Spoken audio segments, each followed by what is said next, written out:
picked this little boat up yesterday. This is a Henry O 150 Challenger, I think they called it. It's a 1987. They're pretty nice little boats, you know, for a small boat like this.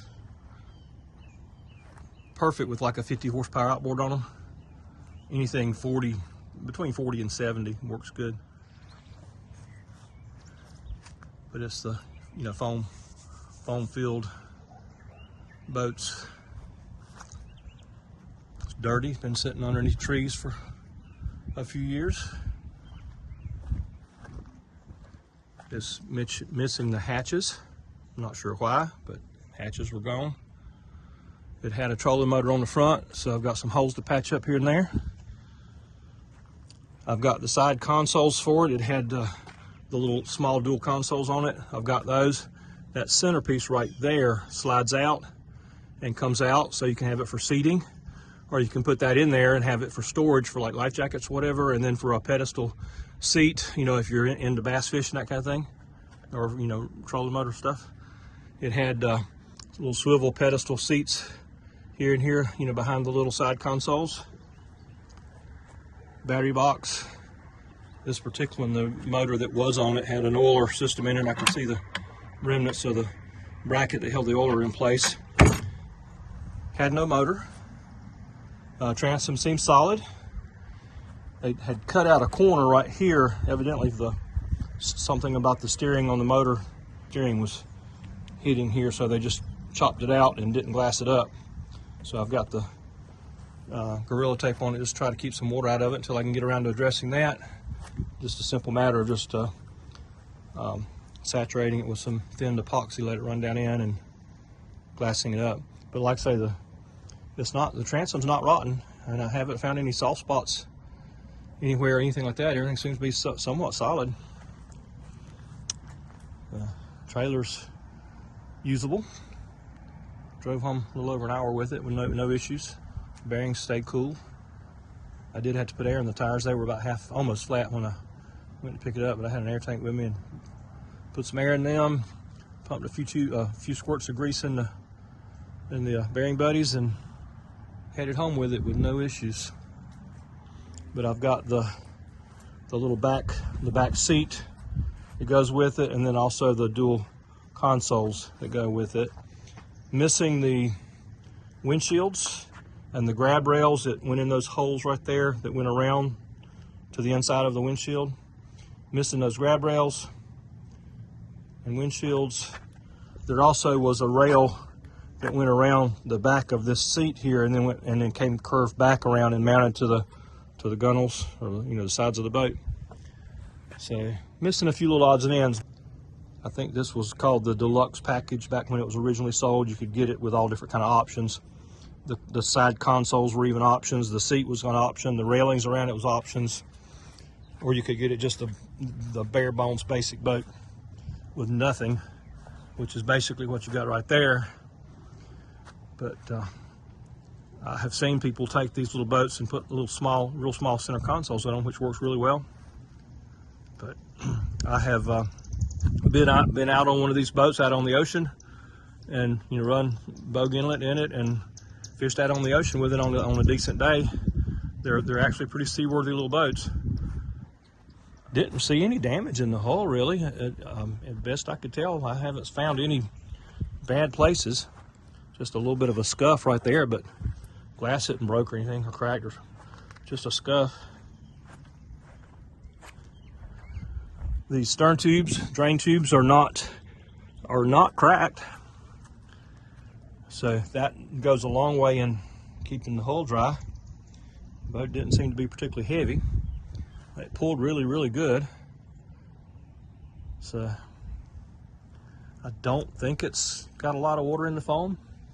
I'm sure it has some. They always do. But this is an 87, so it would have been one that was built by Henry O. McKee and not Taylor Manufacturing, which is a good thing. Anyway.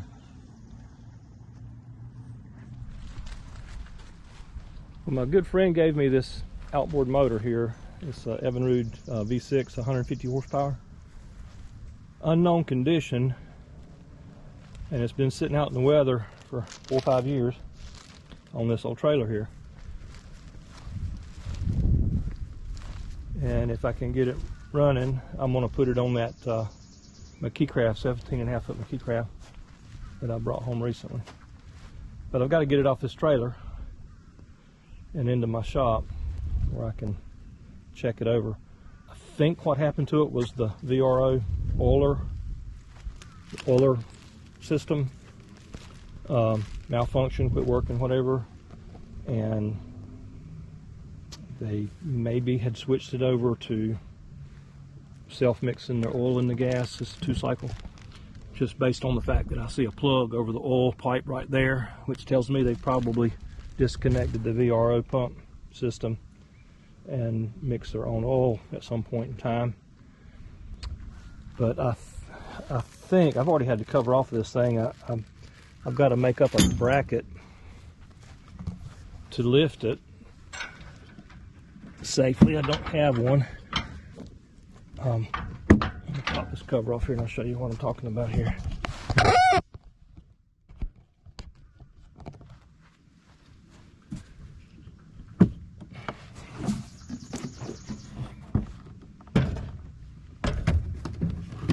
I think this is what they call a 90-degree V6. But right here in the top of the flywheel, there are 3 threaded holes right here, and that's where you mount a lifting ring to pick the motor up. And I don't have one. I could order one. They're about $50 or so. Well, actually, they may be more than that for one, an original one. But got these two, just a couple of trailer brackets here, and by using these 2 holes on this side, drilled oversized a little bit, and then the square hole on the other side, that lines me up to where I can get 3 bolts in it, and then I can weld it all together to make it rigid and make me a little lifting handle here. But didn't have any bolts. I think they're 5/16 fine thread. There's a possibility that they might be metric. I'm not sure, but you have to be really careful not to run a bolt in too far, or you'll mess up the stator. You know, the where it creates electricity.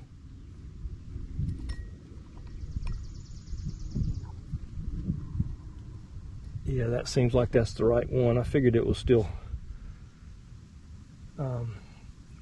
standard threads, or the 5/16 5/16 24, I believe it is, or something like that, and not metric. Yeah, 5/16 24. So that's the right thread size, but I think it can be screwed in about 3/4 of an inch. If I'll check it. I'll probe the depth there somehow or another and figure it out. But whenever I had this cover off, looking at it, I couldn't help but to notice that the wiring harness that goes to the VRO system right here is the wires are burnt. So I think maybe what they did is when they switched it over to mixing their own oil, I'm just kind of guessing here, but maybe they didn't disconnect the VRO pump, and then it just burned up and burnt the wires. All the rest of the wiring seems to be okay, other than that just one deal right there. So I'm gonna have to split my harness open right here and pull these out down to some point where they're still not burnt, and cap them off, cut them and cap them off, because this will be disconnected anyway. I don't have my harness that goes to the control box, and I don't have a control box. So, but the motor is not locked up. I've checked that, so I know that the motor is not locked up. I can turn it until it hits compression, and then I can't. Anyway, I think it's going to be worth at least checking out. The first thing I'll do is take spark plugs out, put a little bit of PB Blaster or Miracle Oil or something on the pistons and let it soak for a few days. And then I'll just hook a battery up, hot wire starter, and just see if it'll turn over and compression, and do a compression test on it. If I got good compression on it all the way around, then it'll be worth trying to get it running. But if not, it'll be a good parts motor for somebody or whatever. I'm putting a stop nut on these threads to keep from running these bolts in too far and messing up the stator. One of the holes is a little bit boogered up, like somebody tried to force a bolt in there or something. But there, I believe that started it.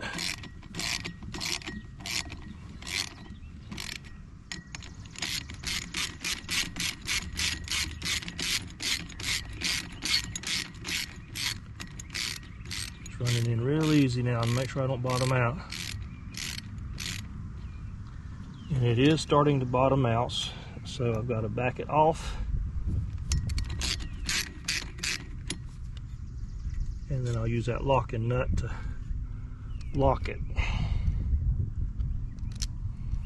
Alright, so I got the bracket made and offset, and I've just got it bolted together hard so I can take it loose from the motor, take it out to my shop and weld it.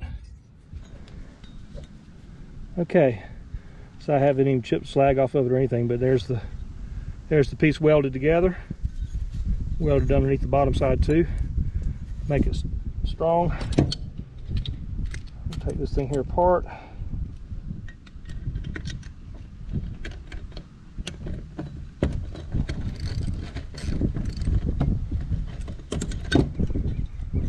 Take that temporary bolt out.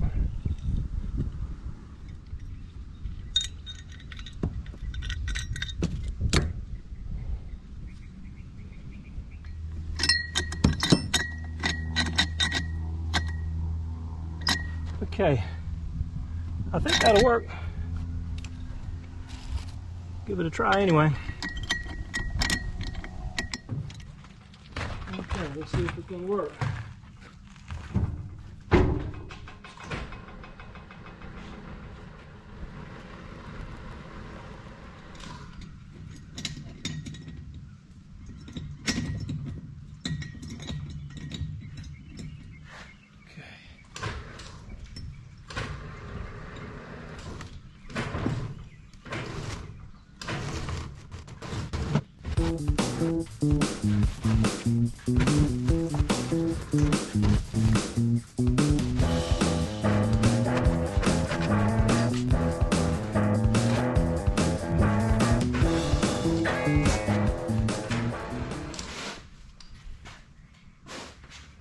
But it's off the trailer anyway.